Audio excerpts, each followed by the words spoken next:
Un saludo muy especial para los estudiantes de la Universidad del Cauca, de la Facultad de Artes. Agradezco al profesor Ernesto Hernández por haberme invitado a su curso sobre semiótica.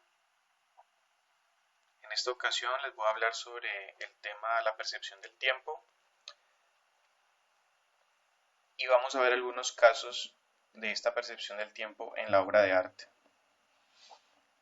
Comienzo con una cita de Henri Bergson que dice: ¿cuál es el propósito del arte? Si la realidad viniera a golpear directamente nuestros sentidos y nuestra conciencia, si pudiéramos entrar en comunicación inmediata con las cosas y con nosotros mismos, creo que el arte sería inútil, o más bien que todos seríamos artistas, porque nuestra alma vibraría entonces continuamente al unísono con la naturaleza. Bueno, aquí Bergson nos está queriendo decir que el acceso a lo real, a las cosas y a nosotros mismos, no se nos da de manera directa, se nos da por mediación de ciertas creaciones, entre ellas el arte. El objetivo o el propósito del arte sería entonces darnos esta experiencia de lo real, una experiencia, dice Bergson, más directa con lo real, entendiendo lo real en Bergson como el movimiento. Para Bergson lo real es sinónimo de absoluto también, y lo absoluto es el movimiento, pero la esencia del movimiento para Bergson es la duración. Es decir, que sin este concepto de duración, que es un concepto eminentemente del tiempo, de la noción de tiempo, perteneciente a la noción de tiempo, no habría experiencia de lo real. Lo real entonces no es algo dado, una especie de categoría a priori que se nos da a la conciencia o que se nos da ya hecha pues a la conciencia o a nuestros sentidos. Lo real, por el contrario, se hace, no es algo ya hecho, sino que se hace, y se hace justamente gracias a la movilidad y a la duración. El arte, ¿cuál sería el papel del arte en el marco de esta otorgación, digamos, de duración o esta donación de duración y de realidad para la experiencia humana? Pues Bergson lo explica precisamente asociando esta noción de duración con la de la percepción. Lo que efectúan los artistas es una expansión, una dilatación, una distensión de la percepción. ¿Por qué? Porque naturalmente la percepción está atada a la acción y la acción es la que nos constriñe continuamente a responder con las necesidades de la vida y de la materia. Entonces lo que hace el arte es liberar la percepción de su sujeción a la acción. Incluso allí Bergson cita a Plotino, ¿no? que dice que el exceso de acción debilita la contemplación. Entonces es entender la percepción como contemplación en sentido plotiniano también, ¿no? En ese sentido. Entonces es el comentario que quería hacer de esta cita. Entonces, en esta presentación vamos a hablar un poco, muy someramente, sobre pues ya lo hemos introducido un poco, el tema de la percepción, el tema del tiempo, de la obra de arte, para hacer justicia pues a este título, la percepción del tiempo en la obra de arte, y vamos a ver diferentes modalidades del tiempo expresadas en diversos géneros de arte, sobre todo pintura. Entonces diversos géneros, sobre todo géneros de pintura. Bueno, aquí he puesto la imagen de William Turner, dado que en un texto de 1911 de Bergson que se llama La percepción del cambio, él lo referencia como un artista, digamos, como un ejemplo de esta expansión de la percepción que les comentaba ahora rato. Bueno, entonces vamos a hablar someramente de cada noción. Ustedes conocen la fórmula de Berkeley, ser es ser percibido. La cuestión con la percepción es, listo, ser es ser percibido, pero percibido por quién. Aquí Bergson defiende una tesis y es que entre las cosas y mi percepción de las cosas debe haber una diferencia de grado. No puede haber una diferencia tajante de naturaleza porque o si no, no podría percibir las cosas. ¿Qué sucede cuando hay una diferencia de grado entre las cosas y mi percepción de las mismas? Que las cosas en sí mismas, consideradas en sí mismas, que bueno, eso filosóficamente es complicado, son percepciones totales, son como percepciones en sí de las cosas. Lo que hace el cerebro, lo que hace la percepción humana, por decirlo así, es delimitar solamente una cara, solamente un lado de las cosas, de tal manera que la percepción no produce representaciones, no añade una representación a las cosas, como si uno le añadiera la conciencia a las cosas, sino que lo que hace precisamente la conciencia es delimitar las cosas, es recortarlas de un todo y en ese sentido eh, establecer una separación, una especie de distancia entre lo que es la cosa y lo que es la experiencia misma de esa cosa. Aquí viene la hipótesis bergsoniana de que esa distancia de lo que él llama la imagen privilegiada, que es el cerebro, es la que introduce la duración precisamente. Es lo que hace que entre, entre yo y mi percepción de la cosa, o entre yo y la cosa, no haya un circuito cerrado en la acción, exclusivamente en la acción, eh, que me hunda en el problema del determinismo, ¿no? Es justamente porque yo logro hacer una distancia entre el movimiento que recibo de las cosas y mi respuesta frente al mundo, frente a las cosas, que el tiempo empieza a tener sentido aquí, la noción de tiempo. Bueno, entonces pasemos al segundo punto en este sentido. El tiempo, pues en general es una noción muy compleja, es una noción esencialmente paradójica, o sea, lo que define al tiempo es una serie de paradojas, una de las cuales, solo por mencionar alguna, podremos insinuar algunas de esas tantas paradojas en las obras que vamos a ir viendo y cómo el tiempo se expresa en cada una de ellas, es que el tiempo es al mismo tiempo, al mismo tiempo absoluto y vacío, o como se ha querido demostrar en ciencia, absoluto pero también relativo, como la teoría de la relatividad, ¿no? Entonces es cómo es posible que algo sea a la vez absoluto y vacío o absoluto y relativo. Eso es una de las grandes cuestiones, ¿no? Pero estamos allí y el tiempo no es que nos sea interior a nosotros, sino que nosotros somos interiores al tiempo y el tiempo es, en el caso del ser humano, una síntesis pasiva, es decir, que nosotros padecemos el tiempo.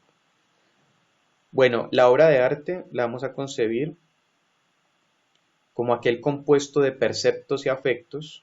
Ahí ya empezamos a empezar a jugar bastante con estas nociones de percepción y de tiempo, que se sostenga por sí misma. ¿Por qué? Porque los perceptos no son percepciones, son paisajes no humanos de la naturaleza.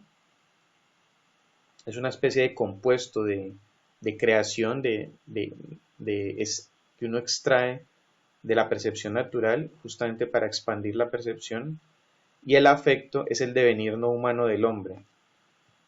¿Por qué es tan importante la noción de afecto y pues también la de percepto aquí? Porque el afecto es lo que Kant llamaba la afección de sí por sí mismo y es lo que define justamente el tiempo.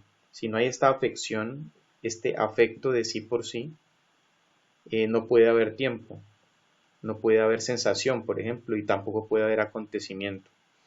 Entonces estoy yendo bastante rápido porque, pues, por las cuestiones de tiempo, justamente de tiempo. Bueno, entonces vamos a ver luego diferentes modalidades del tiempo expresadas en diversos géneros de arte, sobre todo pintura, como ya lo había mencionado. Bueno, aquí hay un esquema eh, que pretende explicar y también problematizar un poco el problema del tiempo y de la percepción. Eh, la percepción-acción se encadena con la percepción-percepción, es decir, la percepción, digamos, vive dentro de unos círculos que son los círculos del hábito y de la memoria, que son circuitos sensoriomotores, que hacen que la percepción esté atada a la acción en un primer momento. Entonces, el presente, hablando del tiempo, es acción, es algo infinitamente contractado, dice Bergson. El pasado, por el contrario, es algo infinitamente distendido. ¿Por qué? Porque en los círculos del tiempo, en la duración, que como lo introduje hace rato, es un presente absoluto, indivisible,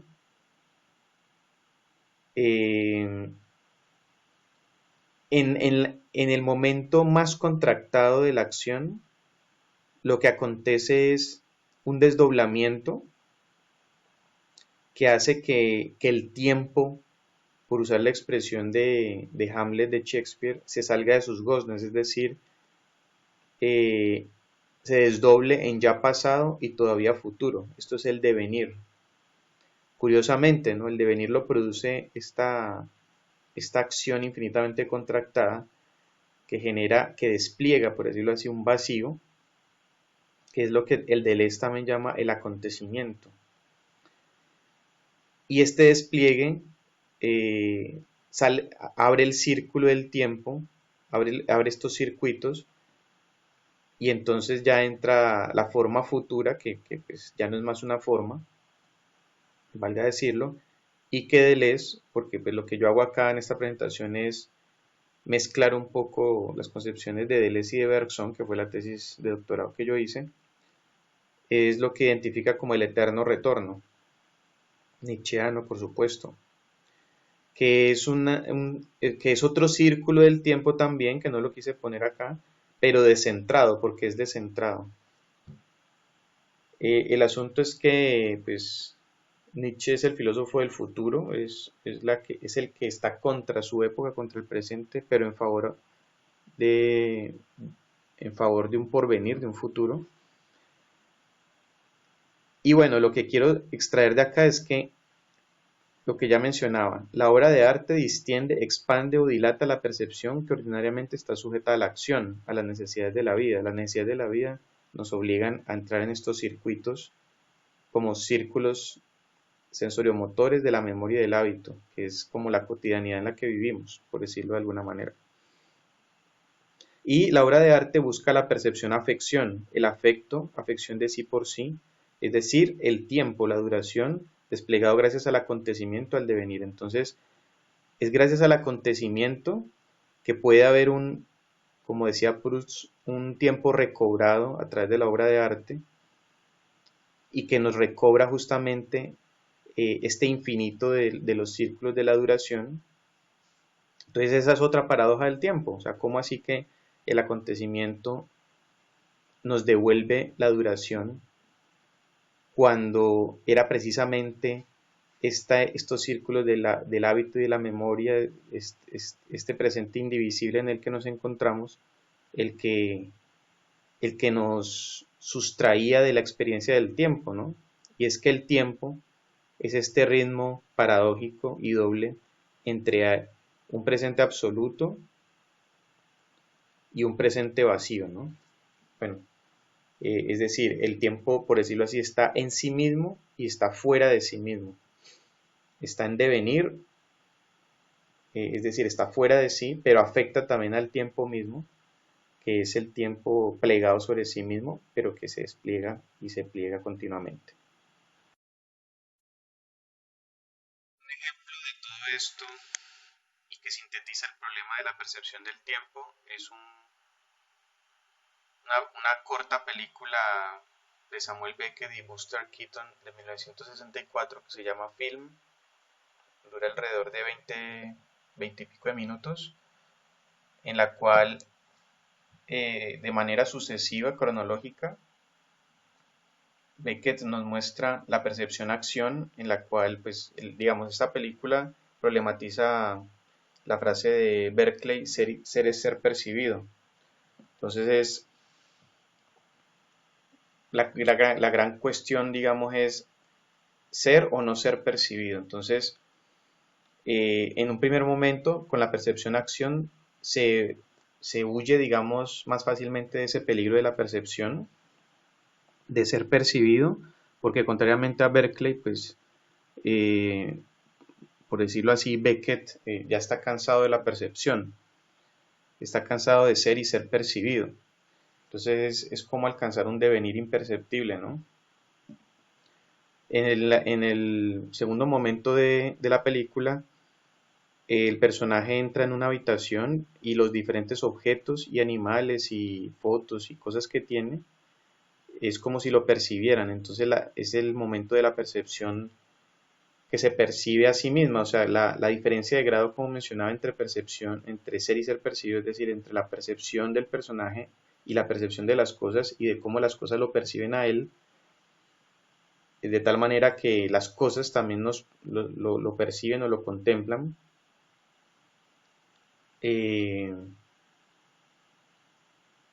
y hay una intensificación de la percepción y de tal manera que él va anulando todas esas cosas que lo perciben a él.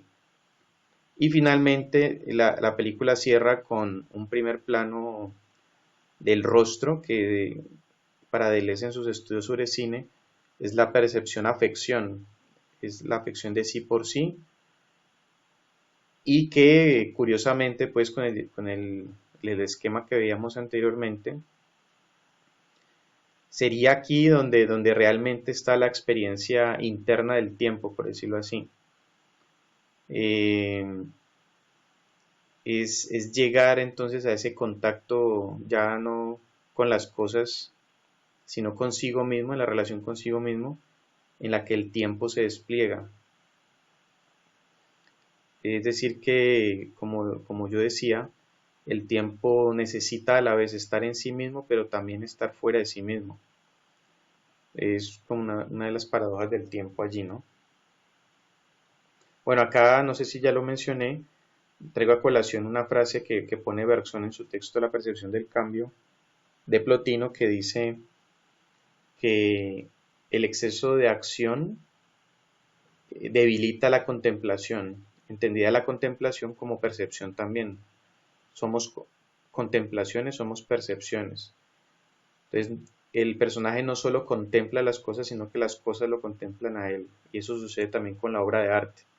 La obra de arte, entre la obra de arte y nosotros hay una diferencia de grado que hace que nuestra relación con la obra sea una relación de devenir. Al mismo tiempo que la obra genera en mí afectos y perceptos, la obra de ella misma deviene línea, puro color, pura expresión. De tal manera que el contenido del devenir es el afecto o el percepto, pero la expresión del devenir son líneas y colores. O sea que no solamente uno es el que deviene con la obra, sino que la obra también deviene con uno, por decirlo así. Bueno, ahora sí entramos a los diferentes casos que he traído para ejemplificar las obras de arte con relación al problema de la percepción del tiempo. Eh, un primer caso, una primera modalidad es la imagen de la eternidad, y es que en el contexto de la dominación de la religión cristiana en Occidente, esta dimensión atemporal del tiempo es importante, sea directamente evocada por el fondo dorado, la bidimensionalidad ostentosa o la rostridad de las figuras. Ejemplo, los pantocrátor bizantinos, es el ejemplo que a mí se me ocurrió. Esto reenvía también a la cuestión de lo sublime como detención del flujo temporal. Hay que recordar pues que, por ejemplo, en la contemporaneidad, un artista como Francis Bacon va a usar mucho esta bidimensionalidad de los planos en el fondo para devolver, digamos, esta sensación de eternidad, ¿no? Eh, por, por ejemplo, en el caso del tríptico, lo que hay en el ejemplo con el tríptico, que si nos alcanza el tiempo lo hablamos al final, es esta experiencia recobrada de la eternidad, del tiempo como eternidad. Por otro lado, la alegoría es otro género de arte que corresponde a una interrogación del tiempo sobre un registro que niega la especificidad, puesto que la alegoría presenta a los objetos subespecie eternitatis. Entonces, este es un ejemplo de un pantocrátor, que es el que usa el fondo dorado, la rostridad del rostro que nos percibe desde 1261, nos está percibiendo y percibe. Y bueno, no tengo mucho que decir sobre el ejemplo del Pantocrátor, pues podría uno extenderse hablando de las consecuencias casi metafísicas de la rostridad, siguiendo a Deleuze y a Guattari, pero bueno, sigamos de largo con estas modalidades del tiempo. Pasando de la eternidad, vamos a una de las primeras modalidades de la duración. Saliendo de la eternidad, las peripecias es lo que Charles Le Brun llamó en una conferencia en la Real Academia de Pintura y Escultura en 1667 como la condensación de una multiplicidad de acontecimientos en el seno de una misma acción. Se trata de la articulación compleja de los diferentes estadios o momentos de una misma acción y que el artista debe ser capaz de recordar en su obra. En Le Brun, los incidentes que precedieron. Vemos en acto, entonces, una de las características de la duración, la prolongación del pasado en el presente, es decir, la acción del pasado sobre el presente, aunque entre percepción y recuerdo haya diferencia de naturaleza y ya no diferencia de grado como lo hay entre percepción y percepción y las cosas. El ejemplo que Le Brun da es el del cuadro de Nicolas Poussin, La recolecta del maná. Entonces, este análisis de Le Brun es, digamos, muy referenciado, de Charles Le Brun, porque porque Nicolas Poussin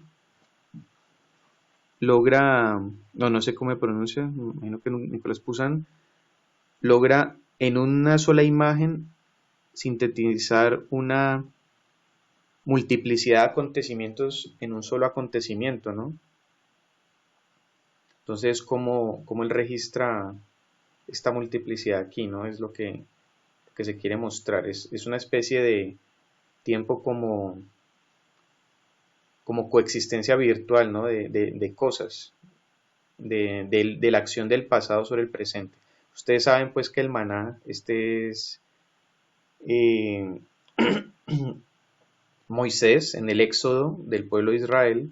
Ellos atravesando el desierto pues padecieron mucha hambre, entonces el maná pues llega allí, este es Moisés y bueno. Contrariamente a Charles Le Brun, Antoine Paillet decía en 1674 que no se puede estar al mismo tiempo en varios entornos, que es como la tesis contraria a lo que acabamos de ver, ¿no? De tal manera que hay que señalar el registro de la intensidad del impacto como criterio de elección del instante oportuno en la estética de la atracción y de la simpatía definida por Roger de Pils y Jean-Baptiste Dubois. Para esto, el ejemplo que dan es el de El verano también de Poussin. Entonces, en esta ocasión no se trata de una coexistencia virtual de muchos acontecimientos en un solo acontecimiento, lo cual pues es problemático porque casi siempre eso es así, sino que se trataría del instante fecundo, del instante oportuno, lo que en griego se llama el kairos, que es un solo y único instante. Ustedes saben que el verano de Poussin lo que busca es mostrar ese pasaje bíblico entre Ruth y Boz, que es el tema de la siega de la cebada, de la cual va a descender el linaje que dará nacimiento a Cristo, ¿no? Y bueno, acá lo que se muestra es el sol de mediodía y bueno, el verano también es como ese instante fecundo de una estación del año. El anterior posterior. La obra de arte debe poder abrir el espectro temporal a través de motivos que recuerden el pasado y anuncien el futuro. Las marcas visibles deben permitir conocer el desarrollo del tiempo. Se trata de evocar el pasado, recuerdo, pero al mismo tiempo anticipar el futuro.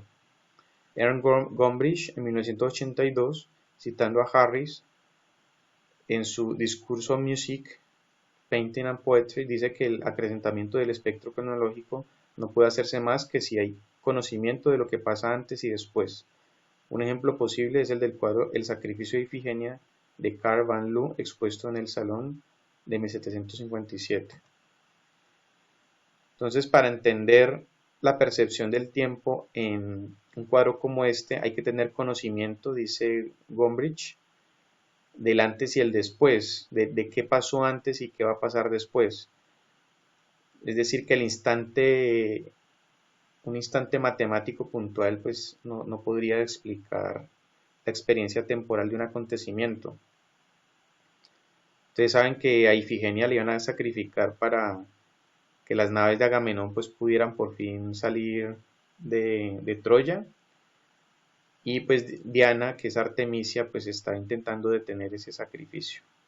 Entonces es lo que se capta en ese momento. Otras modalidades de la percepción del tiempo en la obra de arte es la asociación causal es la pintura de historia, que está ligada a la acción cerrada sobre ella misma.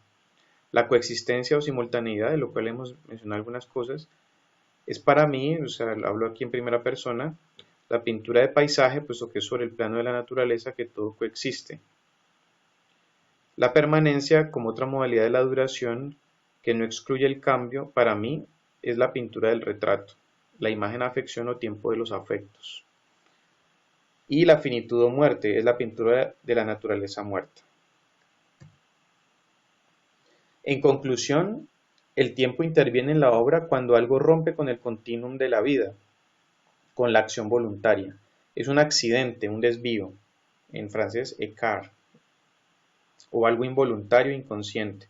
Como decía Gilles Deleuze, el tiempo o la duración aparece cuando el movimiento desaparece o se interrumpe.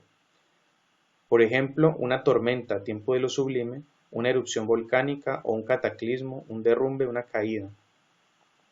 En sí mismos no son movimientos, sino interrupciones o accidentes del movimiento, tendencia al grado cero de intensidad. Un ejemplo más mesurado, bueno, en este caso es lo que Bergson a su manera llama la materia, ¿no? Un ejemplo más mesurado que los anteriores es el del mono haciendo caer una cesta en la Marchand de Fruits de Peter Van Buckle en 1623. Entonces ustedes ven aquí cómo el mono, perdón, va a hacer caer la cesta, ¿no? Entonces es esa tensión del derrumbe, de la caída. Y pues el ejemplo que ya lo había puesto al inicio de la presentación de William Turner. El caso del espectador. Así, Michael Fried, en su libro El lugar del espectador, indica que hay algunas obras donde la duración se vuelve el tema central en lugar de la acción esperada. Se trata de estados de absorto, tales como el sueño, la lectura, la reflexión, o lo que podemos llamar momentos de éxtasis, estás, así lo encontré en francés, que es cuando una acción se interrumpe o se suspende momentáneamente, o cuando en medicina se detiene la circulación de un líquido orgánico. Esa es la definición como de estás, ¿no? Que a mí me pareció curioso porque tiene que ver con el tema filosófico de las éxtasis del tiempo. Algunos ejemplos posibles son La encajera de Vermeer, El filósofo meditando de Rembrandt o La tejedora de François Duparc. El filósofo de meditación, en ese recogimiento, en ese estado absorto de éxtasis, uno vería la acción del tiempo, ¿no? sobre él y sobre la escena, sobre su entorno también, sobre el personaje. La encajera de Vermeer y La tejedora de Duparc.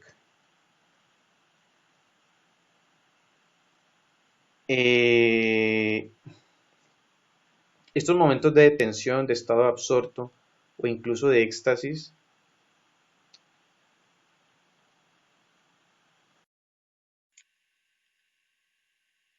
incluso de éxtasis, abren el espectro temporal para el espectador, para su fuero interno, su corazón, lo más profundo de su ser, en suma su sensibilidad y su conocimiento. Un ejemplo de esto es el Kuros griego, que es un tipo de escultura que imperó durante los siglos octavo y sexto antes de Cristo. Ahí podemos apreciar el movimiento en potencia o lo que está potencialmente en movimiento, expresión del instante privilegiado como momento de máxima tensión en el movimiento, siendo a la vez interrupción del movimiento de la acción. Esta modalidad de la potencialidad plantea el problema entre el tiempo y el espacio, que respectivamente es el de las relaciones entre figura y fondo. Confrontar los trabajos de Panofsky, bueno, aquí hay una serie de autores que pueden servirles para indagar sobre ese problema. Tomando la terminología de Dittmann, el fondo del tiempo, Zeitgrund, reúne el fondo de la imagen, Bildgrund, de tal manera que, por ejemplo, ya desde el Renacimiento, el claroscuro se vuelve una temporalización del fondo. Por consiguiente, se diría que en la modernidad el tiempo emerge a la superficie, difumina el contorno entre figura y fondo. Desde ahora, decir que todo es fondo significa lo mismo que decir que todo es superficie. Este era el kuros de griego, donde el movimiento está en potencia o la potencia está en movimiento. Así, la distancia espacial entre elementos, bueno, hablando ahorita del tema de las series, que es otro tema del temporal importante, tiene por correlato el establecimiento de una relación temporal entre los componentes, conformando una serie que se puede fundir explícitamente sobre una temporalidad, como el ciclo de las estaciones, de las horas del día o de diversos estados meteorológicos, como aquellas que traducen los almiares o las catedrales de Rouen de Monet, o una serie que parece suspender la temporalidad misma, como en el caso de las series de hombres ilustres o de las sacras conversaciones, o los diversos elementos de un retablo, como es el caso de los polípticos, el cuadro múltiple de la Edad Media. Estos son ejemplos de series temporales, los almiares de Monet, los pintaba pues en todas las estaciones, verano, invierno, aquí solo pongo este ejemplo. Y de sus famosas series de catedrales de Rouen, de cómo cambian en función de la hora del día, ¿no? De la luz. Este es un ejemplo de una serie atemporal, Sacra Conversazione, que es como la serie pues de los personajes, de cómo se suceden unos al lado de los otros. Y este es otro ejemplo de serie temporal del políptico, que eran como unos retablos, pues sí, que se dividían en series y que la relación entre los diversos elementos, como dije, pues nos dan la sensación de temporalidad.